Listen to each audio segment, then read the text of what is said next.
My name is Claire Henderson. I'm 29 years old, and up until a few months ago, I was working as a graphic designer in a mid-sized ad agency in Seattle. Not exactly glamorous, but it paid the bills. Most days were filled with client revisions, coffee runs, and dreams of doing something more meaningful. I didn't grow up thinking I'd be rich, but I also didn't expect to be completely written off, especially not by the one person who should have known better, my sister, Vanessa. The day we gathered to read Dad's will was the day I saw just how little she thought of me. The law office smelled like old paper and stale coffee. The walls were lined with books no one had opened in decades, and a dusty fan hummed in the corner like a tired whisper.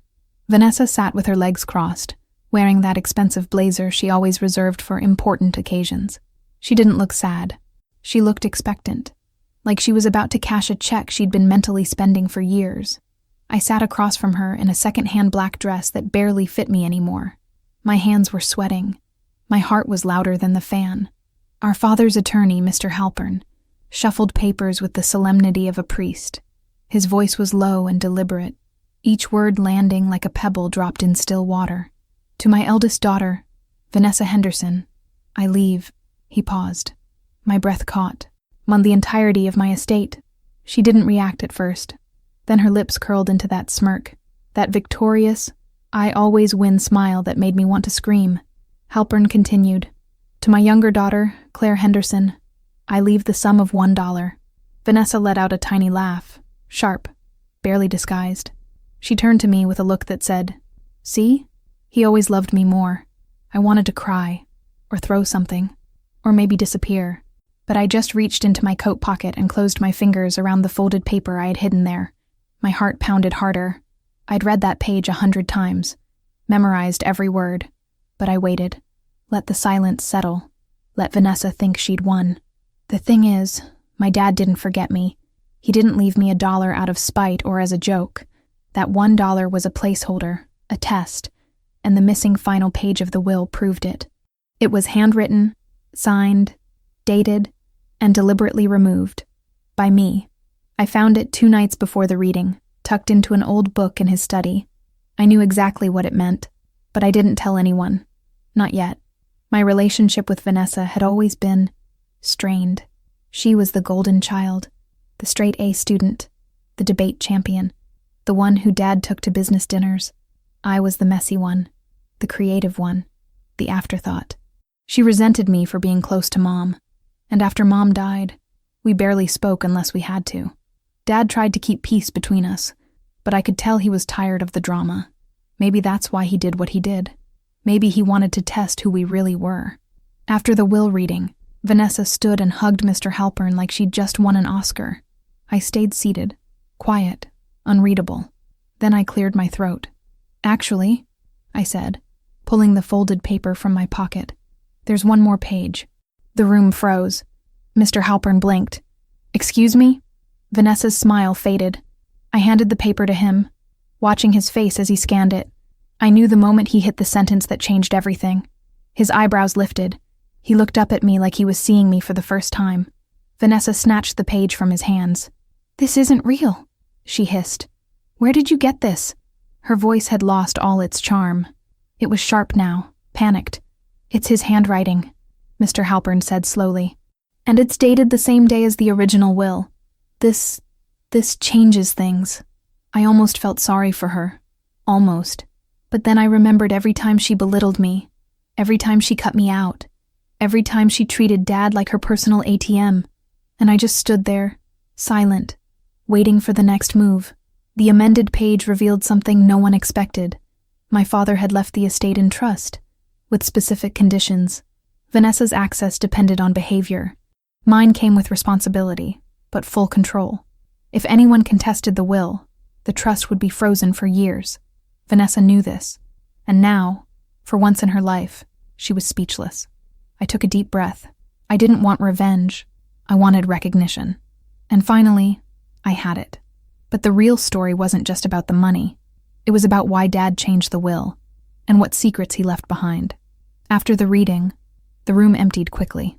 Vanessa stormed out without another word, her heels echoing angrily against the marble floor.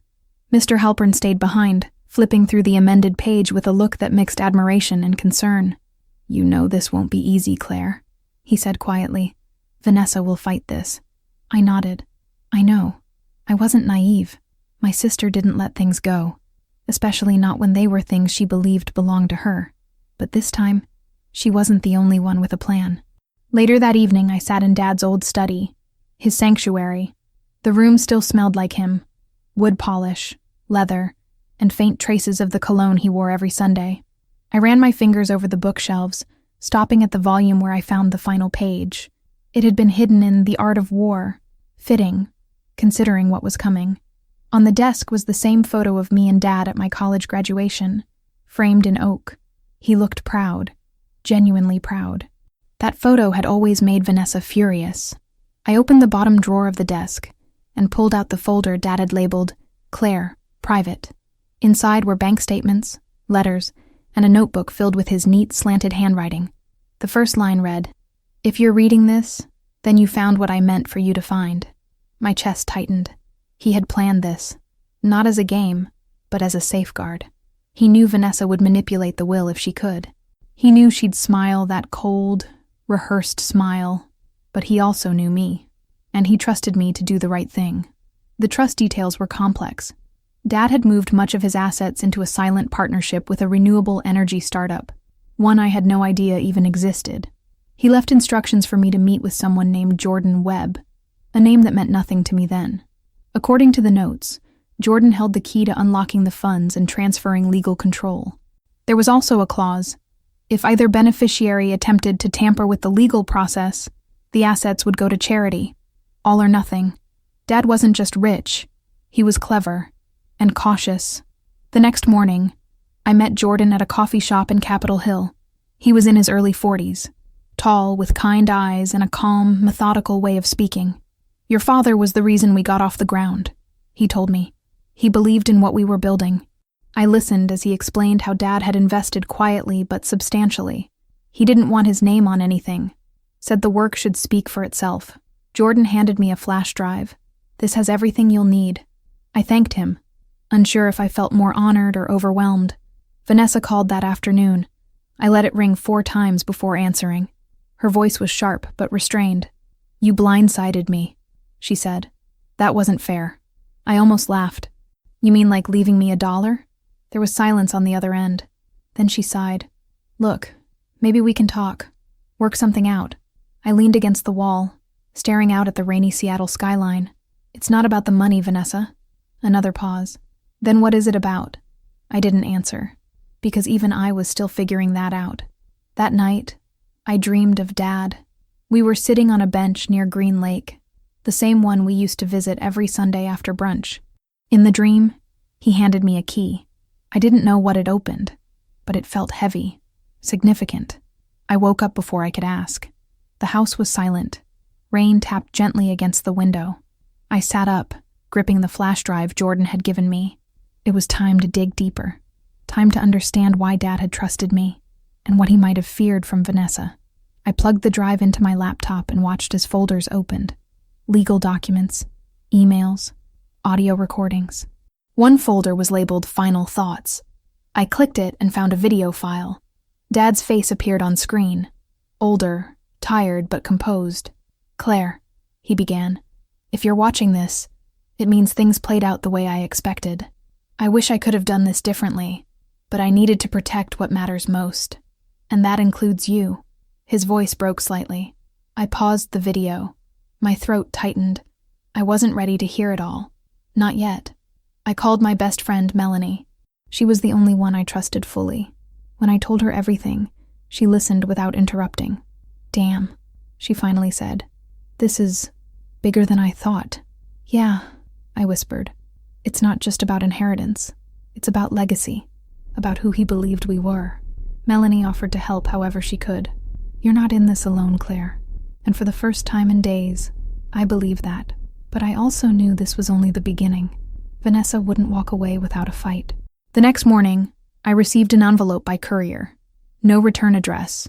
Inside was a single piece of paper. "You think you've won, but you never knew him like I did. Be ready." There was no signature, but the handwriting was unmistakable. Vanessa wasn't done, and something told me she wasn't going to play fair. The note from Vanessa sat on my desk like a warning shot. She had never been subtle, but this was different. It wasn't just anger, it was personal. She was unraveling, and that made her dangerous. I called Mr. Halpern and told him about the message. He advised documenting everything and staying cautious. She can't touch the trust without going through the courts, he reminded me. But legal boundaries meant little when emotions ran this high. I wasn't afraid of her hurting me. I was afraid of what she might do to ruin our father's memory. I returned to Dad's study, this time with a different kind of focus. There had to be more clues, more thoughts he didn't put in the will. I started combing through drawers and boxes, even lifting floorboards in the corner where he once told me secrets were safest underground. That's when I found it. An old shoebox wrapped in duct tape, buried beneath a loose plank. Inside were letters, dozens of them, all addressed to me, none of them sent. The oldest was from 2011. The most recent, dated just 2 weeks before his death. I sat down on the floor and opened the first letter. His handwriting was smaller back then, more careful. "Claire," it began, "I know we don't talk about feelings much, but there are things I should have said years ago." My eyes blurred with tears as I read line after line of a man trying to reach his daughter through silence. He wrote about my mother, how much he missed her, how much of her he saw in me. He wrote about regrets, about wishing he'd been better at showing me I mattered. And he wrote about Vanessa too. In one letter, he confessed that he had let Vanessa's ambition cloud his judgment. "She reminds me of myself when I was young," he wrote, "and that terrifies me. I made too many decisions based on fear and pride. I don't want that for her, or for you." The words hit hard. He wasn't perfect. He knew that, but he was trying to make things right, even if he didn't know how. The letters weren't just apologies. They were instructions, glimpses into a man unraveling the truth too late, hoping his daughter would piece it together in time. I stayed up all night reading. Letter after letter, he revealed more than he ever said in person. He talked about my art, my quiet strength, my ability to see through people. He said he admired it, even envied it. "Vanessa may lead, but you understand?" he wrote. "That's why I chose you." I clutched the pages against my chest. They were more valuable than any trust fund. They were the love I had longed for, and the proof I needed to keep going. But I also knew one thing. If Vanessa ever found these letters, she would destroy them. I scanned and backed up every page. Then I locked the originals in a fireproof box.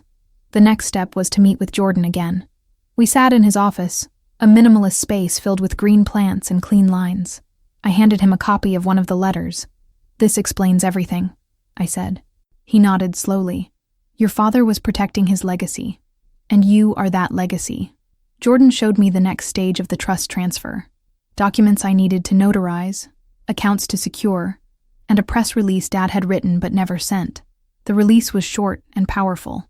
It introduced me as the new steward of Henderson Holdings private investments, emphasizing innovation, community, and transparency.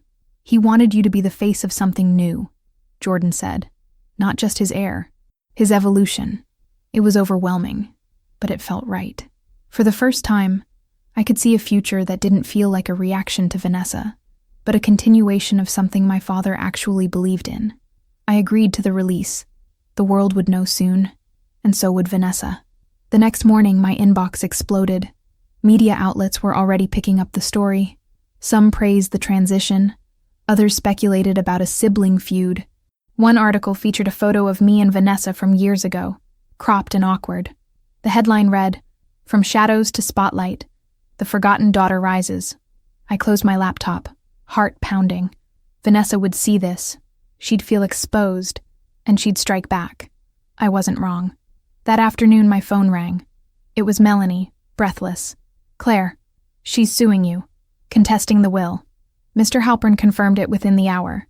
Vanessa had filed an emergency motion, claiming I had tampered with the will and coerced our father in his final weeks. It was a long shot, but not impossible, especially with the right kind of smear campaign. I had to stay ahead. I met with Halpern and Jordan that evening.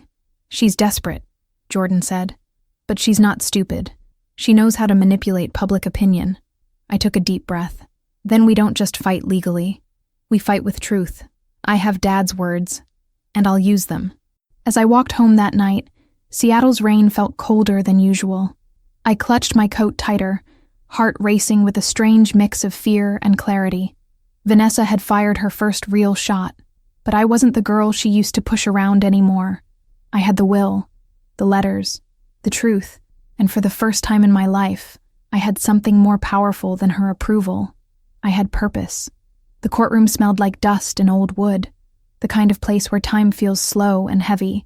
Vanessa sat at the front with her lawyer, a sharp-suited man who looked like he smiled for a living but never meant it. I sat beside Mr. Halpern, papers neatly stacked in front of me, the letters from Dad carefully tucked into a sealed folder. The judge, a woman with stern eyes and a no-nonsense tone, called the room to order. My heart beat so loud I could barely hear her voice. This was it. The last fight. Vanessa's case was built on suggestion, not substance. Her lawyer claimed I manipulated Dad while he was emotionally vulnerable, that I used unverified documents to alter the will. I wanted to laugh, or scream, but I stayed still, focused, calm. When it was our turn, Mr. Halpern stood and presented our evidence: video statements, financial records, emails verifying the trust's legitimacy. Then he handed the judge the letters. These are personal, Your Honor, but they offer context and intent. She nodded, eyes scanning the pages slowly, silently. Vanessa shifted in her seat as the judge read. I watched her face change, from confident to annoyed to something close to regret, maybe even shame. But that didn't stop her. When the judge asked if she had anything else to add, she stood and said, "My father always chose Claire last. I was the one who was there for him." Her voice cracked. He never trusted me enough to talk like that. There it was. The truth, finally slipping through the cracks in her armor. For the first time, I saw the child behind the smirk. I stood up. My voice was soft, but it carried. He didn't choose me last. He just never had the chance to choose differently before. The room was silent. Those letters weren't written to exclude you, Vanessa. They were written because he knew we were both hurting. He just didn't know how to fix it. I saw tears in her eyes, but she didn't wipe them. She just sat down slowly, her hands trembling in her lap. The judge cleared her throat, her expression unreadable. Then she made her decision. She ruled in our favor. The amended will stood. The trust remained intact. Vanessa's motion was dismissed with prejudice, which meant she couldn't file again. I didn't feel triumphant. I felt relieved, exhausted, like I'd been holding my breath for months. As we walked out, Vanessa didn't look at me, but she didn't sneer either. She looked lost. "Take care of it," she whispered, just loud enough for me to hear. I nodded. "I will." It wasn't forgiveness, but it was a beginning. In the weeks that followed, I took full control of Henderson Holdings' private shares. I met with the startup teams my father had quietly supported. I launched the community initiatives he had outlined in his notebooks, programs for youth mentorship, local art funding, and clean energy advocacy. People stopped seeing me as the daughter who got $1 and started recognizing me as someone with vision. But what mattered most wasn't the recognition. It was feeling like I was finally walking in step with my father's memory. One evening, I returned to the bench at Green Lake. The sun was setting, the sky washed in pink and gold. I pulled out one of Dad's letters, one I hadn't read again since the trial. "You're going to do more than continue my work," he had written. "You're going to make it yours. That's what I've always hoped for." I smiled through tears. Not because everything was perfect, but because it finally made sense. All of it. The will, the trust, even the silence. He had been trying, in the only way he knew how. Vanessa moved to Chicago not long after the case ended. We haven't spoken since, but I sent her updates on the foundation, just in case she ever wants to know.